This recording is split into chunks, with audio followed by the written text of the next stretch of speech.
I want to talk about the Gulf.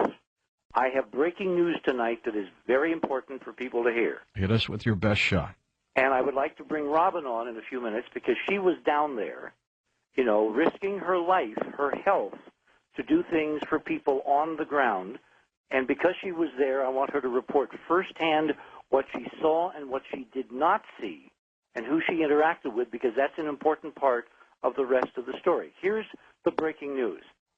Everybody in the media, MSNBC, Fox, CNN, CBS, ABC, all of them, are treating this like a catastrophe that is over except for the cleanup. I have news. It is not over. In fact, it may not even have begun. I have reports tonight from very credible inside sources. When I say inside, I mean really inside BP, inside the U.S. government, that surface ships using GPS and depth finders have recorded in the last month the emergence of a bubble under the Gulf of Mexico floor, something between 15 and 20 miles across. This is serious. And tens of feet high.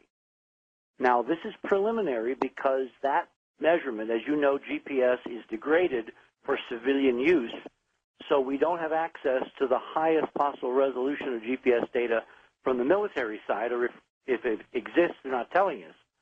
But this creation of a bubble around the wellhead, the Deepwater Horizon's, you know, BOP sitting on the ocean floor. Is this a gas bubble? This would be a gas bubble. Now, let me go through the physics of what's going on. They started early this year drilling this well.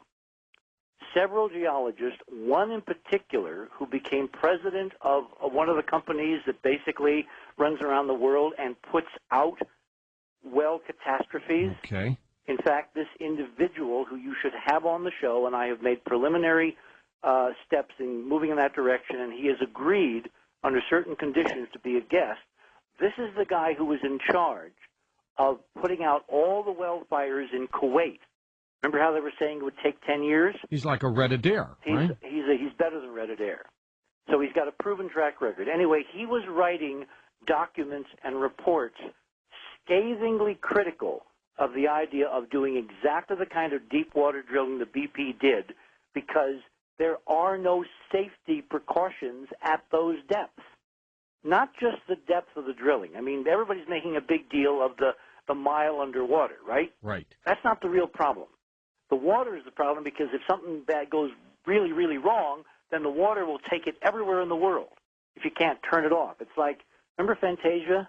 Yeah. Where Mickey Mouse couldn't stop it just the kept bubble coming, machine? more and more. It goes more and more and more. Well, this guy, this geologist, whose name I won't use at the moment, but I will privately tell you who and how to get hold of him and all that, he wrote documents years ago, a couple of years ago, saying that what they were planning to do was nuts, because the formations, which is the technical term for the geology under the Gulf, probably could not safely withstand the pressures from opening up a deep, deep well.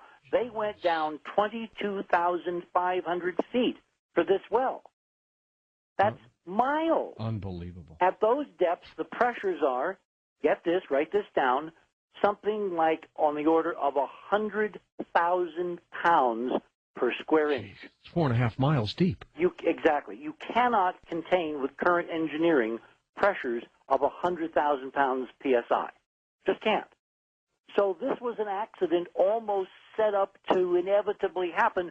Then we look at what they did, and they did everything wrong. At every decision point, as the documents are coming out, as Congress is making more and more of this stuff available through the hearing process, which has been going on over the last week, we find that BP did everything wrong, as did Transocean, when they were overruled, and exceeded to being overruled by a BP guy on site who said, oh, we're going to take out the drilling mud and put in seawater, and oh, we're not going to put in spacers to keep the well centered, et cetera, et cetera, et cetera. It's like the perfect storm, George, of catastrophes of catastrophe could in fact happen, because as the well blew, what happens is you have mud and oil and gas, a lot of gas, rushing up at the speed of sound up that 4-mile pipe. That pipe can't stand it. What happened is the casing literally was blown away. The cement was shook loose. Was basically blown out of the way, and you've got a straight line to the top for gas under almost 100,000 psi. Oh my God! It could blow up, couldn't it? What that does is it causes what's called cavitation, which is supersonic bubbles, which ship propellers run into all the time. That's why you have to replace propellers, because as the props spin in the water, particularly on big ships, Navy ships, whatever, right? It basically is a supersonic implosion that basically gouges out little craters in even vanadium steel. Could you also not sink if you go right over a bubble like that? Well, exactly. You would if a bubble came up, which is what I'm going to get to, you would sink every rig and every ship in the region for miles around this wellhead. Which was a possibility for the Bermuda Triangle when they talked about ships. Yeah. Exactly. There are occasions where we think ships have encountered hydrates that went to gas. And they just disappeared. And because the water no longer has the same buoyancy, and so the ship founders and sinks. Yeah. And everybody dies because you can't swim in that either. You just go down instantly. You go down and you die, and so we're looking at potentially thousands of people on all those ships and those rigs that are now trying to solve this by drilling 2 wells, which, by the way, is also exactly the wrong thing to do. Here's the worst-case scenario. As that well, gushing up at that enormous pressure reached the top, all the way up through we don't know how many layers of geology through 4.5 miles, it could be as many as 50 or 60 different layers of limestone, sand lenses, gas pockets, oil pockets, different oil reservoirs, which they went down through on the way down. All pouring into this. All being pressurized by this 100,000 psi infinite fountain at the base, at the bottom of this reservoir. This is like turning on the bubble machine. Think Lawrence Welk, and having no way to turn it off. That's why, by the way, they have not capped the well. And I got to tell you, if you believe in the abiotic oil theory, like I do, it may never run out. Well, there is another guy I want you to have on as a guest. His name is Chris Landau, Landau.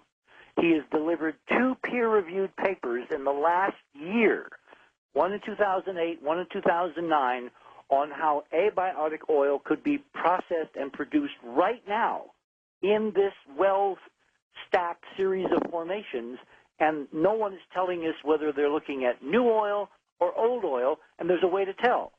So I need to get you that contact info so you can have him on, because he's a heavy hitter, and he was, again, one of the few ahead of the pack predicting things like this could happen before they occurred. Well, let me go back to the worst-case scenario.